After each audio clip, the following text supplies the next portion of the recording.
Apparently, he died of an aortic dissection, Big question now is who is going to take over his seat. Well, good thing he has a sister. and their loved one just passed away. To expect them to then immediately jump in and be able to handle whatever their loved one was taking on, I think is ridiculous. When you are a public figure, you open to yourself up to a certain amount of scrutiny. Hello, everyone. Welcome to Washed Up. I'm Colin. This is Abby, and we are here in Washington, D.C. to comment on the weekly news so you don't have to listen to the legacy media that your grandparents do. And today it is July 22nd. Back on our regular scheduled programming here in DC. Yeah, the first thing I think that we really wanted to talk about is we've talked about Lindsey Graham on this show before, but he passed away on 7/11 at the age of 71. And now the talk of the town is about his family, his sister, who is sitting in as the interim senator for South Carolina right now, and rumored that she will be running for it again in the special election. Yeah, and his death itself was a bit of a shock. It happened overnight on the Shock-ish. weekend, kind of. I mean, I definitely wasn't expecting when I woke up and saw the headline in the early morning. It was very out of the blue. Apparently, he died of an aortic dissection, which I don't understand necessarily the medical nuances of, but I guess it's like when there's a tear in the inner part of your heart, and he was having chest pain earlier that day. Reportedly, he was supposed to appear, and I think MS Now the next morning, but he had joked to someone after having had some pain that he wasn't ready to die yet. And he was going to go on to talk about his recent trip to Ukraine, where he was visiting Kiev to tour like a drone facility. And yeah, so he just returned to the US right before he passed away. Speaking of that, there's been some conspiracy theories around his death saying that he didn't actually pass away from natural causes. Here on Washed Up, we like to talk about conspiracies a little bit, not saying that we believe in it, but what have you heard about that, what the people are saying?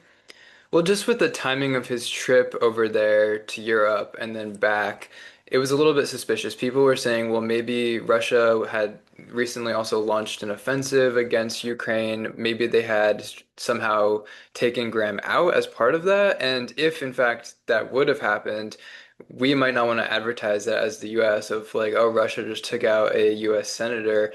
And so, again, this is all Conspiracy. conspiracy and very hypothetical, but the conspiracy was that Russia had actually taken out Graham and that we were trying to cover it up and hide it by saying that he had a aortic dissection. I can't even imagine any of my family members who are over a certain age like traveling. So I don't know. I like I said, like I don't think it's very surprising that he passed away, but I don't think I was like waking up expecting to see that on as a headline. Well, the people who were really buying into the conspiracy were even looking at like his travel plan and would he have been able to make it back to DC in time according to the timeline that was being laid out. I don't know. Again, I don't believe that. I think he did die of a heart attack or aortic dissection. There was even photos published by TMZ as apparently he was being brought into an ambulance to go to the hospital. So those photos were circulating pretty widely. There's just other details like that, like I think they can verify his office or people calling on his behalf to go to the hospital because again, he was having some early signs and symptoms that something was not right. And like I had mentioned, the big question now is who is going to take over his seat. Well, good thing he has a sister. Darlene Graham Nordone is going to replace him for the remaining 6 months. And I think the talk of the town on both sides, honestly, like the Republican and the Democrats, are saying, what is this woman's qualifications? Colin was kind of joking before the episode that he thinks he knows more about her and her career and like who she is than he did research about like his death because it's like what people are talking about the most. Yeah, so his sister is about 10 years younger than him, and they sort of have this prepackaged story about her and his relationship because she has helped him campaign in the past we should say Graham has been a senator since I think 2002 or so Hmm. from South Carolina again. And so she'd been part of his early campaign and her story being that she's 10 years younger, their parents died. She was only I think 11 or so years old. So he kind of stepped in to take care of her, to provide for her. He went into the military after school, I believe, and was able to give her like the benefits of that. He took me in his arms, he hugged me, he said, "Don't worry, I'm going to take care of you." And I believed him. I knew that was going to be true, the case, but it was very, very difficult. And here at that point, I'm 13 years old. So he's my father figure. And when I say he's my mother, I'm a young lady transitioning into a young adult. So there's things that, he had to take on. So she looked up to her brother a lot. She went on Hannity the other night to give her first sit-down interview as now Mm. senator of South Carolina. I didn't get the chance to watch that one. What do you say her read is on I that? thought it was very Calculated? absurd. I thought it was completely absurd. The comments on the Fox YouTube channel were all like, "Oh, God bless her. Like she's such a good Really? I'm interview." Yeah, surprised. well, I'm not. It was Fox. I guess. I But guess. even for them, I thought it was pretty obnoxious and like just absurd. Like she was just handed this thing that I think most people can see she's unqualified for aside from her genetic relationship to Graham. I think it's crazy. People are making this argument that like often widowed wives will take over after their husband has passed. I don't really think this is the same thing. Lindsey Graham didn't have a wife, so that's why people are like, oh yeah, like of course it would like for the people who are okay with this, it would go to his sister. It makes most amount of sense. She has some experience, and I looked into a little bit of her experience, and I wouldn't even call it enough experience, like you said, to hold this position at all. Like some light campaign work, like I don't know. I don't think that qualifies you at all to even be the interim senator. So some other facts about her. She is around, I think, 61 years old. She's a mother of two. She has one daughter who is 17, a senior in high school. And as you said, her qualifications politically are just really supporting her brother. That's kind of the scope of her experience. She, I think, has a sociology degree. I think she's done work around disabled people and helping them to get jobs. I think she did some work with like a commission for the blind. So she has like work experience, and she comes across as professional, but again, does that qualify one to be a U.S. senator? Especially not, she's not being elected. She was appointed by the Yeah. governor, Henry McMaster. Yeah, I don't agree with that. I don't agree with the comparison of comparing this to say like people have been comparing it to Erica Kirk taking over Turning Point. I don't know if I agree that like a wife taking over for her husband or something for a company the same as being like an appointed position. And even if I did say agree with that, I honestly don't even think Erica Kirk is a great example of like an argument of why you Like should a be able to do success this. story. Yeah, it's definitely not a success story. Like she's going crazy. I think every single thing I see about her, even more, I'm like, somebody lock this woman up. Like, I don't know. She's like a whole other story. I feel like I could talk about her for like an hour of all the things she's been doing wrong. I mean, we certainly can talk about her a little bit more, but yeah, I think to have someone who's in a state of grief and their loved one just passed away, to expect them to then immediately jump in and be able to handle whatever their loved one was taking on, I think is ridiculous. It was just unbelievable. I mean, it was like I was living a nightmare when I got the unexpected news. I can't even tell you how devastated I was when I got that call. It was so hard. But from there, things just started moving so fast. Like you said, I got the call from the president and the governor, Tim Scott. When someone is in a state of grief, they're oftentimes very debilitated and unable to process and just not functioning at their best. So why would you then expect, let alone want them to be thrust into that position. That goes for Erica Kirk and Lindsey Graham's sister. And Donald Trump was the one to put forward Lindsey Graham's sister Yeah, the endorsement. as an early option for the South Carolina governor to appoint. And like I don't understand that psychology of your loved one just died. Let's immediately shove you into the spotlight and make this all about you and hope that you can handle it. I just think it's short-sighted. From Trump's point of view, I see it as he's looking at this scenario, thinking to himself, who's the person I could easily manipulate the best in this role? Let me put in somebody who is grieving, who doesn't have much experience, who needs my big name to endorse this person, which honestly, some people who are MAGA are also even talking down on the fact that he did that as well. It's so true. I mean, Lindsey Graham was a very reliable supporter of Trump's agenda in the last 2 years, especially, even though Graham had previously been anti-Trump at other points in his political career.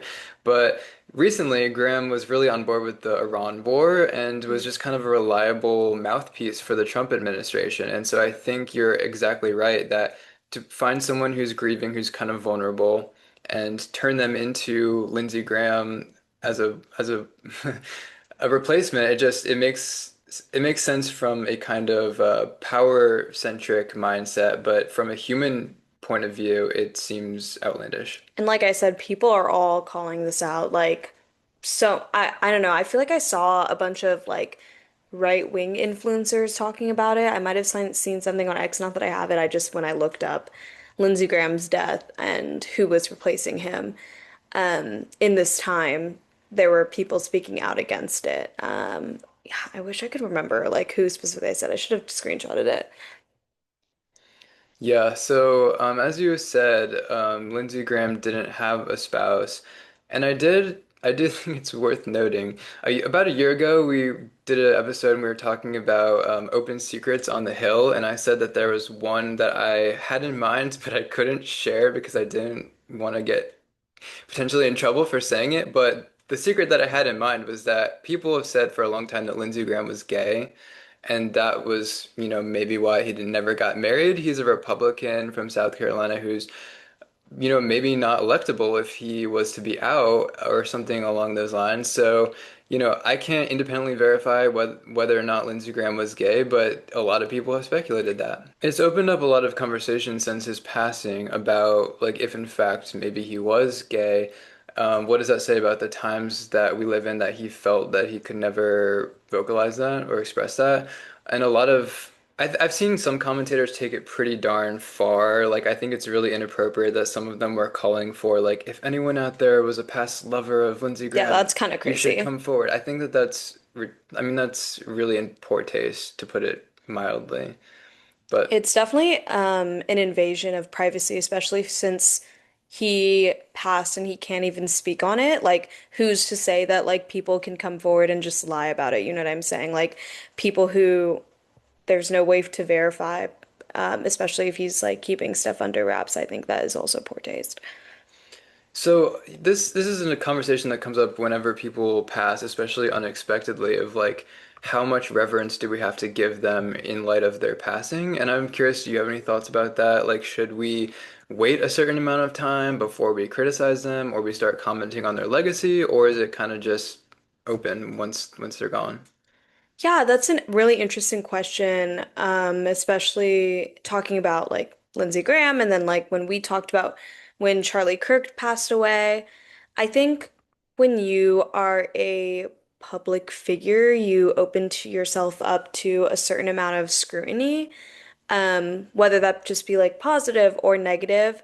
And no matter what, people are going to have an opinion. I think it's different for people who are private facing individuals. And people have the right to comment on your legacy and like your opinion on like what they stood for, what they were doing with it.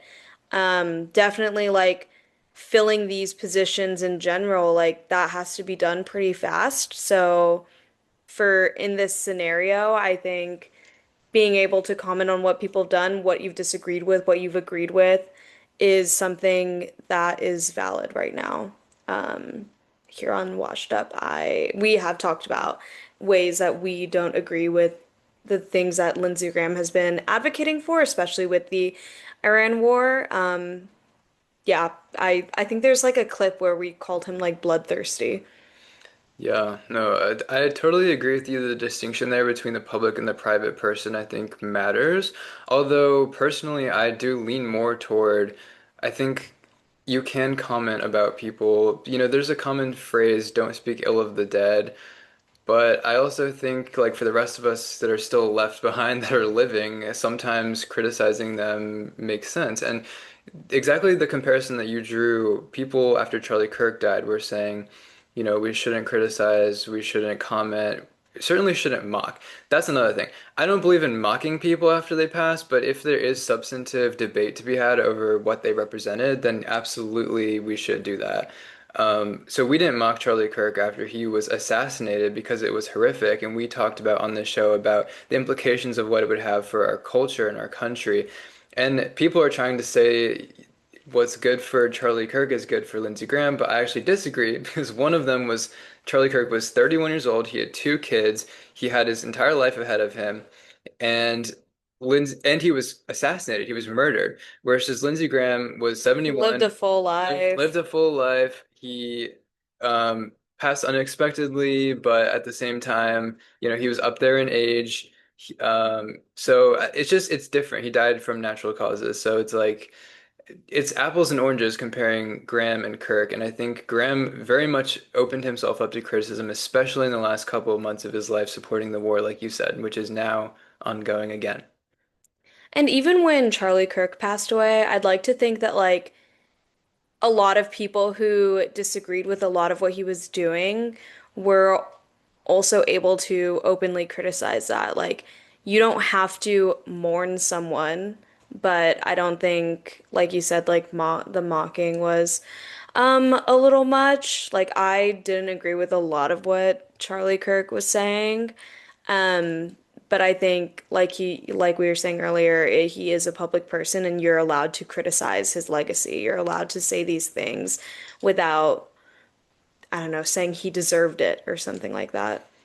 I think to the other side, though, even though we have criticized Graham, we'll continue to criticize Graham and the legacy that he left us with, which I think is a bad one. But there have been some sort of human moments that have emerged from his life now that he's gone. And there's one clip that went pretty viral of him at Elena Kagan's confirmation with the Senate to become a Supreme Court justice. And it was just a widely circulated video of him joking around with her, asking her about where was she on Christmas, and she made a joke about I was probably at a Chinese restaurant. That the question, you mean, is whether a person who was apprehended in the United States is... No, I just asked you where you were at on Christmas.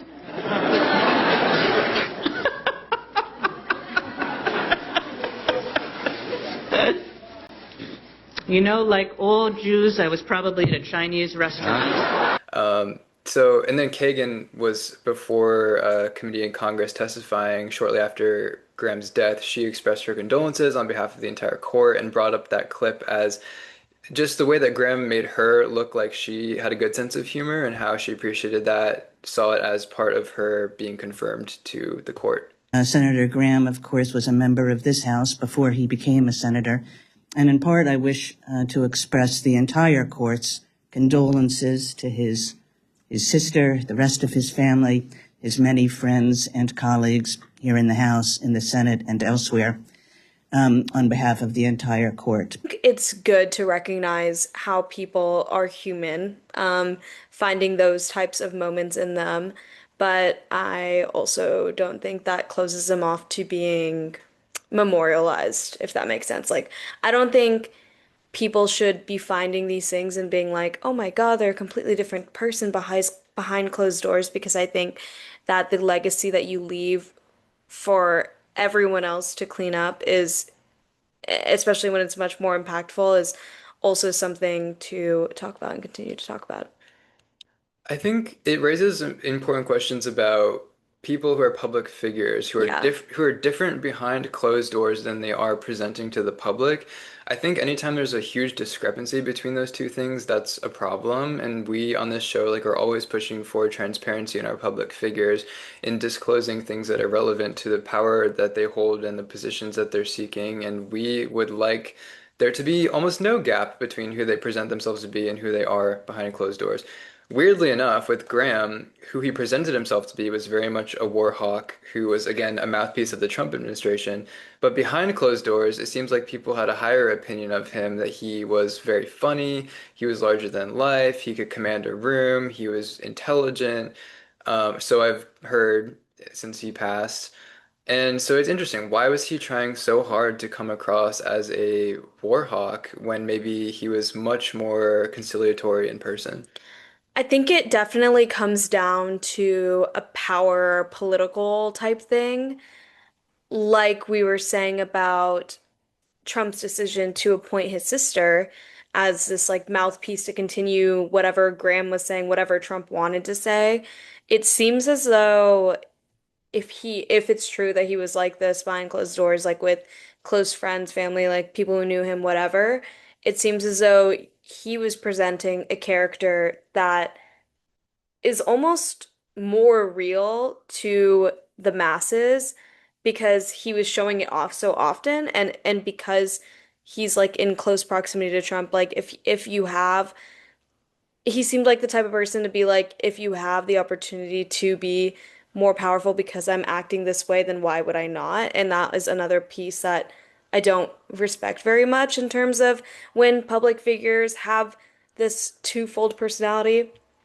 I like what you're saying about how different it is when public figures are facing us versus the inside, like how we want to push for transparency so that we don't have to ever like go through somebody and like dissect these pieces of them to see who they really were, like what they really believed in. Because at the end of the day, if that's who you are behind closed doors, like why does it even matter if the part of you that's public facing is the one that's making the most impact? I almost feel like that's actually you. I don't know if that made sense, but it is these like two conflicting things that I don't have much sympathy for. His pushing for war so ardently in the media leading up to his death really comes across now to me in retrospect like an overcompensation of maybe who he was in person was sort of a conciliatory figure and he got along politely with his colleagues across the aisle and he could make deals and like actually focus on solving problems, but then maybe he felt some sort of like unmet need in being that for everyone, and he decided to like overcompensate by publicly presenting himself as almost the opposite of like just someone who's like in love with war. I wonder what his motivation was because it almost doesn't make sense to me. People have pointed out, yes, some politicians are motivated by money. They enrich themselves by getting us into war so that the defense contractors and weapons manufacturers make a lot of money, and then politicians who maybe have a stake in that make a lot of money, or their friends do. It doesn't really seem to me like Graham was in that camp. I've seen reports that he didn't have an enormous income compared to some of his colleagues in Congress. So that again makes me wonder then why was he so gung-ho? Did he really just love Israel that much that he saw this as well, he had said several times, like they're our greatest ally, and if Israel loses in the region, then we lose as well. But the buy-in that he had over the U.S. sending so much money and resources to defend Israel or fight wars on their behalf, it is illogical to me completely. Totally. I think we kind of did a little bit of a talk about him and like what his motivations are in one of our past episodes when we were talking about the war and how illogical the way that he's moving like is completely. Like what is your motivation other than the fact that you can do this, other than the fact that you have the power to speak on this in a way that no one else has, and that is just like a psychopathic power trip. We see that with Trump and Netanyahu both all the time, where they just kind of are reveling in the fact that they're in the position that they hold the power, like you said, to be the one calling those shots and, watching the bombs fall and people die as a result. And there must be some kind of power trip that they get off of it. I mean, the clip that I have replayed in thinking about Graham's media appearances in support of Iran is where he's saying, we're going to blow the hell out of these people. We're going to blow the hell out of these people. This regime is in a death row now. It is going to be on its knees. It's going to fall. He's saying it in such a careless, over the top, grandiose way. There's clearly like something influencing him that's sort of beyond the rational motivations that one might hold for getting involved in a war. And he was getting older, and maybe that was another thing, like this crazy, I don't know, maybe he's so far in his life that he's like, what else can I do? What else can I say? But at that point, I feel like I'm just being conspiratorial and trying to get inside someone's head that I will never understand. No, I don't think it's conspiratorial at all. I mean, it's somewhat speculative, but it makes honestly the most sense of anything that I've heard of what his motivations were. Because this war has been extremely pointless. We've covered it in past episodes, just the amount of money that the US has lost alone, but also the lives. And now that we've resumed bombing Iran and our campaign, more U.S. service people have died, including, I believe, four just within the past week or two. One of them was a 19-year-old Isabella Gonzalez from Texas. And when her photo was published in the press, I sent it to Abby and I said, this just feels so like the Hunger Games, like the Capitol sending tributes to go fight it out and die for like the rich people's entertainment, basically. Her photo is so young too. Like you can see that that is a 19-year-old girl. Like it really is so heartbreaking and dystopian to look at something like that when this, like we've said over and over again, like so many people are saying over and over again, these are such avoidable deaths because we're fighting a pointless war, a war that shouldn't have happened in the first place. A war where the US overextended itself pretty dramatically and has been facing the real repercussions of it, not just on the economic level, which is a huge problem, but our bases were left pretty exposed, and our ability to defend our own assets in the Middle East was proven on the world stage to be completely inadequate. And yeah, people have died because Iran has launched attacks on our bases in the region, and we are able to kind of shoot down some of the missiles that they launch or, use our air defense, but not all the time. And some of those bases were hit pretty hard. And as the days go on, Trump is losing in the public opinion polls more and more. I wish I could say I have any sympathy for that, but I really don't. Not that I had much sympathy to begin with. This has been the longest admin it feels like ever, and we're not halfway through yet. So, Man, yeah, I'm thinking back now to an episode we did recently where I went and covered Trump's speech when he opened up the Great American Freedom Fest for the 4th of July. And he was bragging so much at that event. now I'm really glad I didn't go because I feel like having that memory in my head would make me even angrier. Like, I don't know how you feel about it, but I'm pretty angry. I mean, he said, I have a clip actually of me, it's just me in my face as Trump's voice is going in the background, and he's saying, we've opened the Strait of Hormuz, and we've done what no president could ever accomplish. Iran fully open the Strait of Hormuz and accomplish what no president has ever been able to accomplish. Imagine you're there, you're literally being lied to directly to your face by the sitting US president. And like, yeah, even just me who knew it was BS from the beginning, who knew it was BS as I was standing there hearing him say it, that does take your brain some amount of processing to do something with that cognitive dissonance of like, here's literally the leader of the free world, maybe 50, 100 feet in front of me, lying to my face. And that's just my like personal experience, but that goes for the entire country. Whether people are aware of it or not, that's exactly what he's doing, especially relative to the Iran war. Which is why it's even scarier to think that you're in that crowd of people, and Colin talked about it at our previous episode as well. And so many of those people are just eating it up, like just yelling, cheering, whatever Trump says, very puppet-like and very, very dystopian. And it raises a lot of questions about the midterms coming up, because, you know, Senator Lindsey Graham's sister is going to be running now for another term, which is That's what she's bizarre. running as actually the name, Senator Lindsey Graham's sister. So she's seeking another term, but that's because we've had these midterms coming up for quite a while, and a lot of Congress people are running for re-election. We've covered some of the primaries there. Some people who have lost, including Kentucky Rep. Thomas Massie, who lost his primary. But with the midterms especially, it's going to kind of be a referendum on Trump and how the country is viewing his administration right now. And I fully expect that it's not going to go his way, and we'll probably end up Same. with a Democrat House and Senate, if I had to guess.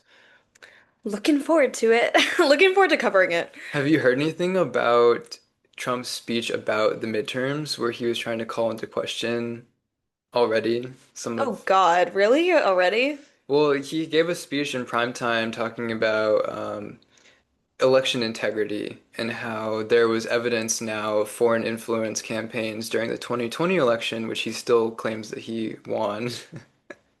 And he's, Even after so many people have admitted that there was no voter fraud, like, yeah, like yeah. Trump appointed judges taking on the case and saying that there's no case here of, widespread voter fraud.